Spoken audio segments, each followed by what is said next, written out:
Hello friends, સ્વાગત છે તમારું અમારી યુટ્યુબ ચેનલમાં। તો મિત્રો, આજે આપણે બનાવવા જઈ રહ્યા છીએ આથેલા લીલા મરચાં। મિત્રો, ચોમાસાની સિઝન શરૂ થઈ ગઈ છે, તો અત્યારે હવે આ સિઝનમાં મોરા મરચાં ખૂબ જ આવશે।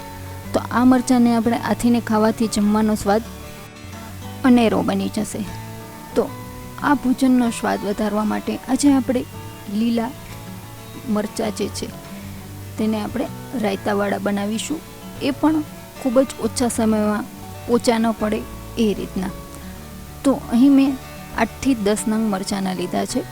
તો આ મરચાંને હું આ રીતે કટિંગ કરી લઈશ અને એમાંથી બિયા જે હશે તે કાઢી લેવાના છે।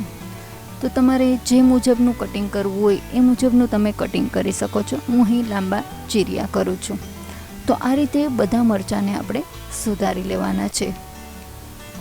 મરચાંને સુધારી લીધા બાદ આ મરચાંમાં આપણે આશરે 1 ચમચી જેટલું મીઠું અને અડધી ચમચી જેટલી હળદર એડ કરીશું।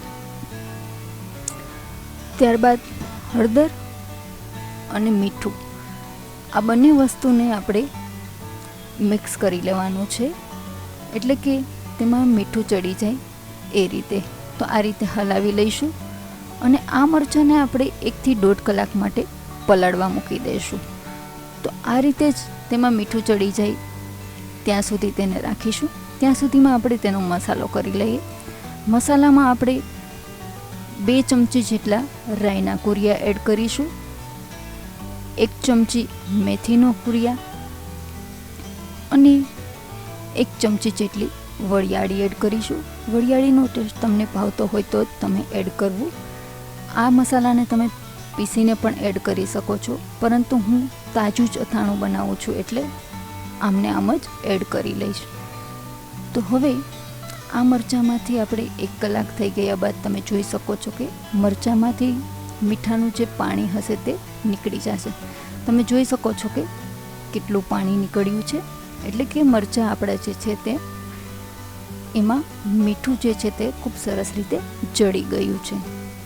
તો હવે આપણે જે મસાલો તૈયાર કરીને રાખ્યો છે એ મસાલો તેમાં એડ કરીએ છીએ। આ મસાલાને તમે પીસીને પણ એડ કરી શકો છો, પરંતુ મને આખા ભાવે છે એટલે હું આખા એડ કરીશ। અડધી ચમચી જેટલું મીઠું એડ કરીશું, અડધી ચમચી હિંગ, ત્યારબાદ 1 ચમચા જેટલું તેલ એડ કરીશું। મિત્રો, અહીં તેલ આપણે ગરમ કરવાની પણ ઝંઝટ નથી, એમનેમ જ આપણે જે રેગ્યુલર તેલ યુઝ કરતા હોય એ જ તેલ આપણે તેમાં એડ કરીશું। તો આ રીતે હવે બધા મસાલા સાથે આપણે મરચાંને મિક્સ કરી દેવાના છે। જો તમને જરૂર પડે તો અડધી ચમચી જેટલી હળદર એડ કરી શકો છો, કેમ કે હળદર આપણે પહેલાં પણ નાખેલી હતી। તો હવે આપણા મરચાં જે છે તે તૈયાર થઈ ગયા છે। એમાં 1 લીંબુનો રસ એડ કરીશું। લીંબુનો રસ એડ કરવાથી મરચાંનો સ્વાદ જે છે તે ખૂબ સરસ અને વધી જશે।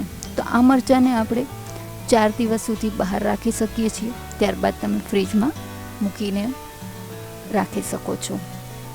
તો હવે આ મરચાંને આપણે કોઈ પણ એરટાઈટ ડબ્બામાં ભરી લઈશું, જેથી આપણા મરચાં બગડે પણ નહીં અને મરચાંમાં ખૂબ સરસ રીતે મસાલો ચડી જાય।